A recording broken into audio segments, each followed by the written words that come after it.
नमस्कार. महासागरच्या खरीखरीमध्ये मी ऐश्वर्या शिंदे आपलं स्वागत करते.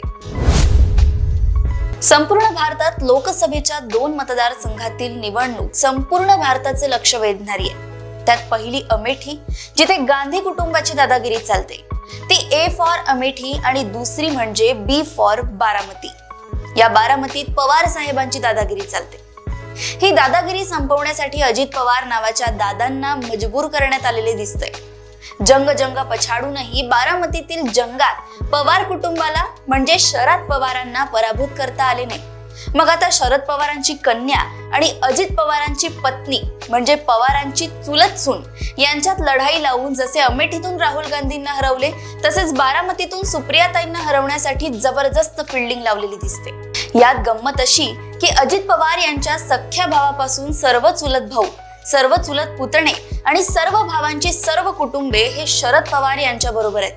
आणि अजित पवार आपल्या पुत्रांच्या आईचा म्हणजे भाजप बरोबर असलेल्या श्वशुरांच्या कन्येला आणि मेहुण्याच्या बहिणीला म्हणजे आपल्या पत्नीला विजयी करण्यासाठी सज्ज झालेले आहेत. अजित पवार आणि सर्व पवार कुटुंबाला सुप्रिया सुळे खासदारकीसाठी उभ्या राहणार हे माहित होते. मग अजित पवारांनी हा पवित्रा का घेतला, यामध्ये सुद्धा बरेच खाचखळगे आहेत. असे म्हणतात की शरद पवार यांचे राजकारण संपवण्याचा विडा अजित पवारांनी उचलावा आणि त्यासाठी आपल्या पत्नीला उभे करावे असे ठरवूनच अजितदादांना अगदी स्वच्छ करून उपमुख्यमंत्रीपद देण्यात आले. आता प्रश्न असा आहे की आजवर अभंग राहिलेल्या पवार कुटुंबात असे कसे घडले? खरे तर एकाएकी हा प्रकार घडला नाही. अजितदादा यांचे भाजप प्रेम अनेकदा दिसून आल्यानंतर खुद्द शरद पवारांनाही त्याचा फटका बसलेला दिसलाय हे स्पष्ट आहे. पहिल्यांदा काही तासांचे उपमुख्यमंत्रीपद गेल्यावर देखील जेव्हा महाविकास आघाडीचे सरकार आले, तेव्हा पवार साहेबांनी अजितदादांना उपमुख्यमंत्रीपद पुन्हा बहाल केले. 2 जुलै 2022 ला उद्धव ठाकरेंचे सरकार पडले आणि बरोबर 1 वर्षांनी विरोधी पक्षनेता म्हणून राहत असलेल्या रामटेक बंगल्यातूनच पुन्हा 2 जुलै 2023 रोजी अजित पवारांनी त्यांच्यासाठी राखीव असलेल्या उपमुख्यमंत्री पदाची पुन्हा शपथ घेतली. असे हे गणित होते.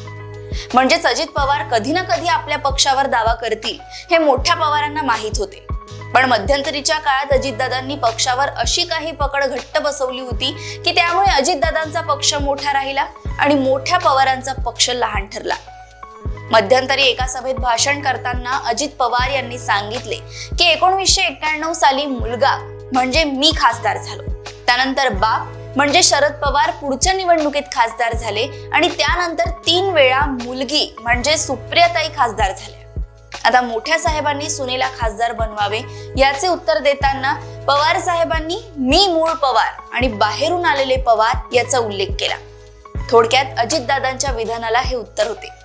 म्हणजेच मूळ पवार घराण्यात असलेले पवार आणि बाहेरून आलेले पवार असे ते विधान होते.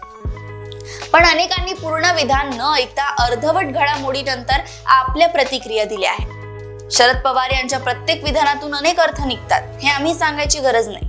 आता शरद पवारांनी आपले कट्टर विरोधक संभाजीराव काकडे यांच्या कुटुंबियांची भेट घेतली. तसेच दुसरे कट्टर विरोधक आणि वर्गमित्र चंद्रराव तावरे यांची सुद्धा भेट घेतली. यापूर्वी अनंतराव थोपटे यांच्या पुत्राला समर्थन दिले आणि हर्षवर्धन पाटील यांच्याशी दोस्ती केली.